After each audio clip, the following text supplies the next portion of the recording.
नमस्कार मेरे प्यारे विद्यार्थियों, मैं राहुल जायसवाल एक बार फिर से स्वागत करता हूँ अपने यूट्यूब चैनल पे विजन डाउनर से।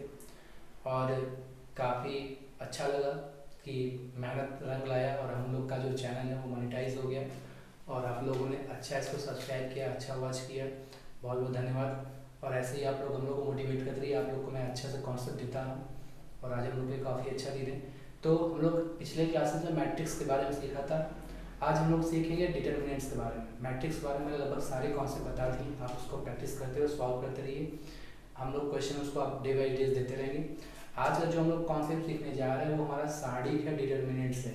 जिस पर्सन को मैट्रिक्स सॉल्व करने आ जाता है उसको सारणिक मतलब डिटर्मिनेंट सॉल्व करना काफ़ी आसान लगता है, क्योंकि मैट्रिक्स से ही सारणिक का जो कॉन्सेप्ट आया, डिटर्मिनेंट से कॉन्सेप्ट आया हुआ है। मैट्रिक्स का जो न्यूमेरिकल फॉर्म होता है उसको सारणिक बोलते हैं, मतलब डिटर्मिनेंट्स बोलते हैं।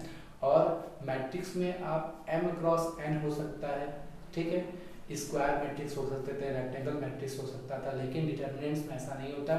डिटर्मिनेंट्स हमेशा n क्रॉस n का होता है, मतलब 3 क्रॉस 3 का ये होता है। उसको हम लोग स्क्वायर मैट्रिक्स को ही हम लोग डिटर्मिनेंट्स बोलते हैं, जो कि 3 क्रॉस 3 ऑर्डर का होता है। तो मैट्रिक्स का जो हमारे उच्चतर मतलब एडवांस मैथमेटिक्स में काफ़ी ज़्यादा इस्तेमाल होता है और आपके एग्जाम में जो क्वेश्चंस के आएंगे काफ़ी आसान होता है। इससे कुछ एथिक्स होते हैं जिसको हम लोग सीखेंगे और ये चैप्टर बहुत ही आसान है। इसके लिए सिर्फ एक काम ये करना है कि आपको मैट्रिक्स को ध्यान से सीखना है। मैट्रिक्स के एथिक्स को जान जाते तो आपको डिटर्मिनेंट्स काफ़ी मज़ा आने वाला है। बहुत कम टाइम में आप इसके सारे कॉन्सेप्ट सीख लोगे। बहुत अच्छे इसके क्वेश्चन जो आते हैं प्रूफ करने वाले आते हैं। इसके 5 से 6 जो टर्म एंड कंडीशंस होते हैं, आप इसको अगर याद कर लेते हो तो क्वेश्चन को बनाना काफ़ी आसान हो जाता है। तो ये था हमारा इंट्रोडक्शन। हमारे एग्जाम में इंट्रोडक्शन नहीं पूछता, इंट्रोडक्शन आप बुक से पढ़ लीजिएगा, जो इसकी भूमिका होती है, क्या चीज़ें कैसे होती हैं। आइए हम बात करते हैं प्रसरण मैट्रिक्स को। तो हम लोग जो डिटर्मिनेंट को इससे डिनोट किया जाता है, या आप डिटर्मिनेंट ए लिख सकते हो या इसे हम लोग डेल्टा से प्रेजेंट कर सकते हैं, ठीक है। तो आइए हम लोग बात करते हैं प्रसरण निकालना। प्रसरण का मतलब ये है कि डिटरमिनेंट का एक्सपेंशन निकालना। तो हम लोग मैट्रिक्स में मॉड ए की वैल्यू निकालना सीखे थे इनवर्स के पहले। तो जो हम लोग मैट्रिक्स में सीखे थे वही काम, उसी चीज़ का एक्सपेंशन हम लोग प्रसरण डिटरमिनेंट निकालना सीखते हैं। तो आइए डिटरमिनेंट को लिखते कैसे हैं, ध्यान रखिएगा। ये इस फॉर्मेट में होता है। मैट्रिक्स में क्या था, ऐसे था, हमें सिर्फ ऐसे लंबे दो लाइनों के बीच में, दो पैरेलल लाइनों के बीच में नंबर लिखने होते हैं। सिर्फ वही होता है a1 a2 a3 b1 b2 b3 c1 c2 और c3, ठीक।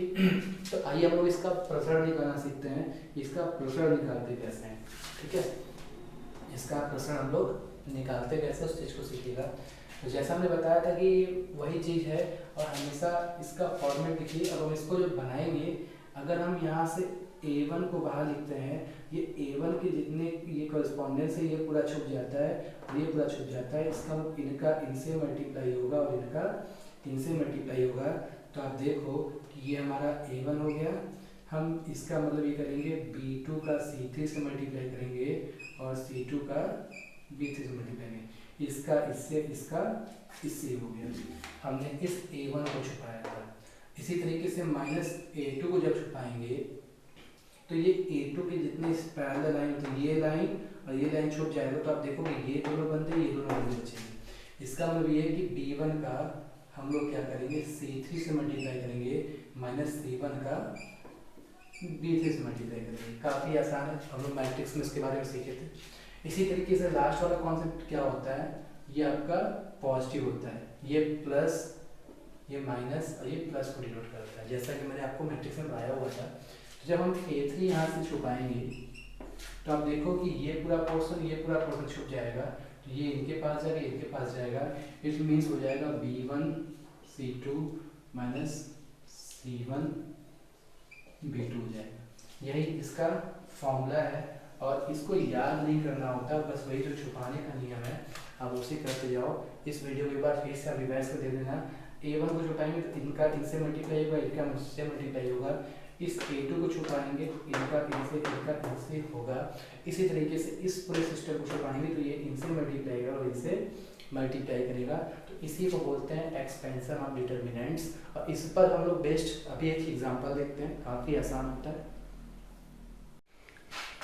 आइए मेरे प्यारे बच्चों, जैसा कि हम लोग डिटर्मिनेंट्स के बारे में पढ़ रहे हैं, इसकी प्रॉपर्टीज़ को ध्यान से देखिएगा। वीडियो मेरा मैं आपको 2-3 पार्ट में प्रॉपर्टीज़ बताऊंगा एग्जांपल के साथ, एकदम ध्यान से देखिएगा। काफ़ी आपके पास टाइम है, टाइम लेके एकदम ध्यान से इसको देखिएगा, फिर अपने बुक से आप क्वेश्चन सॉल्व कर लीजिएगा। तो जो पहली प्रॉपर्टीज़ है कि किसी भी सारणिक मतलब डिटर्मिनेंट्स का इसके रोज़ और कॉलम, स्तंभ तथा पंक्ति को अगर हम आपस में इंटरचेंज कर देते हैं तो जो हमारे सारणिक के जो एक्सपेंशन की वैल्यू आती है वो चेंज नहीं होगा। मतलब मैट्रिक्स में आप लोग ट्रांसपोज निकालना पड़े होगे। कहने का मतलब अगर हम डिटर्मिनेंट्स का ट्रांसपोज कर देते हैं, मतलब सारणिक के पंक्ति को स्तंभ में, स्तंभ को पंक्ति में कन्वर्ट कर देते हैं तो भी उसकी वैल्यू चेंज नहीं होगी। आइए हम लोग इसका एग्जांपल एक छोटा सा देखते हैं कि हम लोग अभी पिछले क्वेश्चन में आपको इसके बारे में हम लोग डिस्कस किए थे, इसी क्वेश्चन के बारे में। तो आइए हम इसी से ही एग्जांपल लेके आगे बढ़ते हैं। तो जैसे आप देख रहे हो कि ये सारणिक है, हमने क्या कर दिया कि इसके पंक्ति और स्तंभ को हमने क्या कर दिया, चेंज कर दिया। जब हम इसको चेंज करेंगे तो आप देखो कि क्या रिजल्ट मिलता है। ये आपका स्तंभ है, इसको हम पंक्ति में लिख देते हैं 2 0 3। ये दूसरा वाला स्तंभ है, इसको हम दूसरे पंक्ति में लिख देते हैं -1 2 -5 हो गया। ऐसे ये वाला है तो -2 -1 और 0 हो गया। मतलब हमने क्या किया कि इसके सारे स्तंभ पंक्ति को उलट पलट के इसका ट्रांसपोज लिख दिया, ये कन्वर्ट कर दिया। तो उम्मीद करते हैं कि आपको ये बात समझ में आई होगी कि किसी भी सारणी का पंक्ति तथा स्तंभ को आपस में परस्पर बदलने पर सारणी का जो मान है वो चेंज नहीं होता। ये पहला नियम है। तो इसको सॉल्व करते हैं। हम इसको सॉल्व करते हैं, अगर 2 को हम कॉमन ले लें तो 0 का 2 से मल्टीप्लाई होगा, -1 का -5 से मल्टीप्लाई होगा। इसी तरीके से हम जब 0 को कॉमन लेंगे तो 0 का -1 से मल्टीप्लाई होगा, -2 का -5 से मल्टीप्लाई होगा।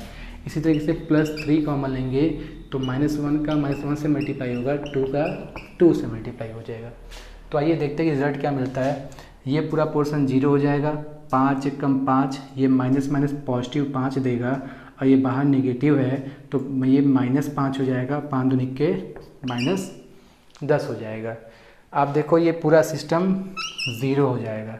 अब इसको सॉल्व करो तो देखो -1 का 1 से मल्टीप्लाई करो तो 1 हो जाएगा, ये 2 दूनी के 4 हो जाएगा। ठीक, तो ये आपका देखो क्या रिजल्ट मिलेगा। एक मिनट, आपका ये -2 है ना, तो हम यहाँ -2 लगा देते हैं। ठीक है, क्योंकि जब 3 को छुपाओगे तो इसका इससे मल्टीप्लाई होगा, ये माइनस और 2 का -2 से होगा, तो ये 2 दूनी के 4, ये पॉजिटिव में 4, ये पॉजिटिव में 1। आप देखोगे 4 1 5 और 5 3 15। तो इसका मतलब ये है कि पॉजिटिव में हमारा क्या हो जाएगा, 15 हो जाएगा। अब 15 में से 10 गया, हमारा रिजल्ट कितना हो जाएगा, 5 हो जाएगा। तो एक बार फिर देख लेते हैं। जब हम इस 2 को कॉमन लेंगे तो 0 का 2 से मल्टीप्लाई होगा, माइनस का -1 से मल्टीप्लाई करोगे तो +5 हो जाएगा, और ये बाहर हमारा -5 का 2 से मल्टीप्लाई किया -10 हो गया। जब 0 लेंगे तो पूरा पोर्शन 0 हो जाएगा। जब 3 लेंगे तो -1 का -1 से मल्टीप्लाई करेंगे +1 हो जाएगा, 2 दूनी के 4 और इधर से आपका एक क्या हो जाएगा नेगेटिव में, मतलब +1 हो गया, 5 हो गया, और आपका ये टोटल 5 15 हो जाएगा। तो इसी तरीके से हम लोग क्या करते हैं, जब इसको सॉल्व करेंगे तो इसका भी रिजल्ट अगर आप सॉल्व करोगे तो भी 15 आएगा। कहने का मतलब है कि इसका ट्रांसपोज कर ले, अगर इसके पंक्ति और स्तंभ को बदल देते हैं तो इसके आंसर में चेंज आने वाला नहीं है। तो ये हमारा था पहला नियम। पहला नियम ये था कि किसी भी सारणी के पंक्ति और स्तंभ को आपस में बदलने पर उसकी वैल्यू चेंज नहीं होती है। आइए हम लोग सेकेंड कॉन्सेप्ट लिखते हैं। आइए मेरे प्यारे विद्यार्थियों, हम लोग सारणी का सेकेंड कॉन्सेप्ट सीखते हैं।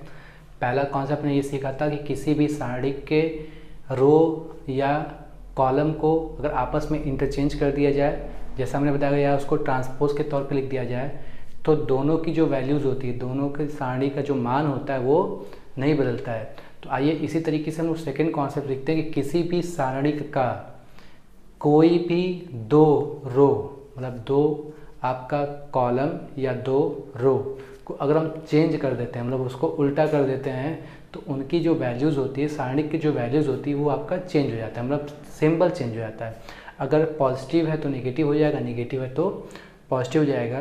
कहने का मतलब आइए हम इसको एग्जाम्पल के माध्यम से समझाते हैं।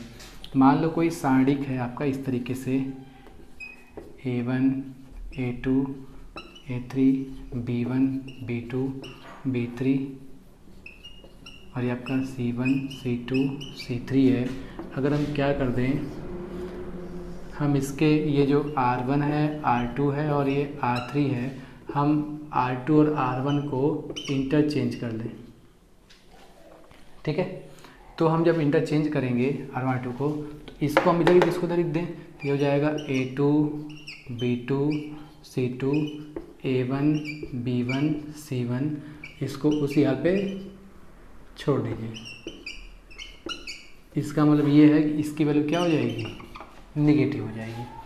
तो किसी भी रोज़ को आपस में इंटरचेंज कर दो या किसी कॉलम को आपस में इंटरचेंज कर दो, तो आप देखोगे कि जो इसकी वैल्यूज़ है उसका क्या होगा, नेगेटिव हो जाएगा। ये सेकंड पोर्शन है, आप इसको तैयार कर लीजिएगा। किसी भी डिटर्मिनेंट्स का रोज़ और कॉलम को, या तो रोज़ को आपस में इंटरचेंज कर दो या तो कॉलम को आपस में इंटरचेंज करते हो, तो उसकी जो वैल्यू होती है वो आपका नेगेटिव हो जाता है। इसको आप तैयार कर लीजिएगा। जब इसके हम लोग क्वेश्चन सॉल्व करेंगे तो इस एप्लीकेशन का काफ़ी इस्तेमाल होगा। तो आज के लिए हम लोग बस इसी 2 कॉन्सेप्ट को सीखेंगे, ज़्यादा सीखेंगे तो दिक्कत हो जाएगा। इस दोनों कॉन्सेप्ट को रिवाइज कीजिएगा, फिर हम लोग नेक्स्ट वीडियो में बाकी के 2-3 कॉन्सेप्ट को एग्जाम्पल के साथ सीखेंगे। उम्मीद करते हैं लेक्चर आपको समझ में आया होगा।